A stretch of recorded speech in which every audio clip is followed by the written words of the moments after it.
Hello बच्चों, चलिए इस प्रश्न को पढ़ते हैं और समझते हैं कि प्रश्न में हमें क्या बोला गया है।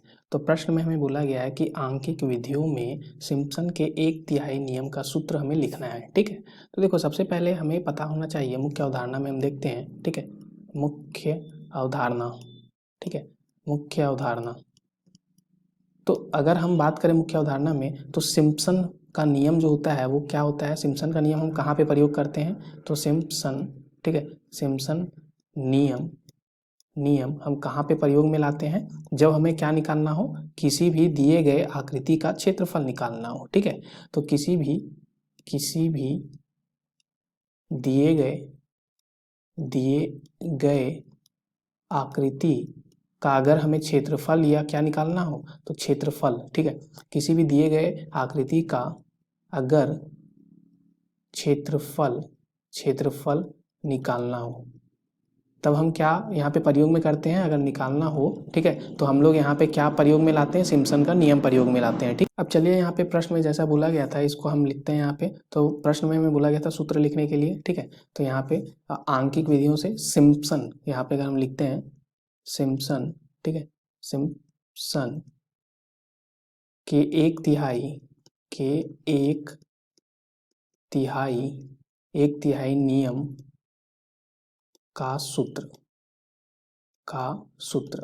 हम देखते हैं, यहाँ पे लिखते हैं तो क्या हो जाएगा वो। देखो हमें क्षेत्रफल निकालना होता है, तो क्षेत्रफल हम बोले या तो हम क्या बोले, यहाँ पे क्षेत्रफल बोल सकते हैं, या तो अगर कोई फलन अगर हमारा दिया हो fx, ठीक है, उसको हम समाकलन कर देंगे। मान लो उसकी जो सीमा है समाकलन की वो a से b है, तब भी हमारा ये भी हमारा क्या देता है, क्षेत्रफल ही देता है ये समाकलन। तो ये हम ऐसा भी बोल सकते हैं। ठीक है, अब ये बराबर किसके हो जाएगा, तो सिम्पसन का 1/3 सूत्र हम यहाँ पे लिख देते हैं, तो जो होता है h/3 गुना, यहाँ पे क्या हो जाता है हमारा, तो ये हो जाता है y0 जोड़ yn। ठीक है, फिर हमारा क्या होता है 4 गुना, ठीक है, y1 जोड़ y3। ठीक है, ऐसे ही हमारा कहाँ तक जाता है, yn-1। ठीक है, ये गया।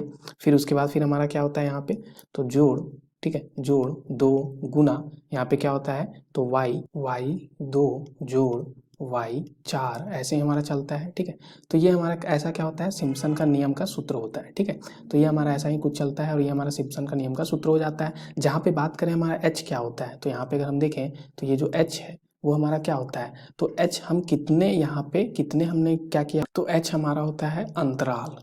ठीक है, तो अंतराल कितने अंतराल में हमने यहाँ पे इसको बांटा होगा। ठीक है, अगर हमारा जो शुरू का जो हमारा यहाँ पे है, ठीक है, शुरू का जो था हमारा वो क्या था y0। ठीक है, y0 से yn तक हमने कितने अंतराल में इसको बांटा होगा। ठीक है, वो हमारा h कहलाता है। और यहाँ पे ये जो y जो हमारा 0 हो गया, yn हो गया, ये हमारे क्या होते हैं, तो ये हमारे एक तरह से, तो ये हमारे ऑफसेट होते हैं। ठीक है, ऑफसेट।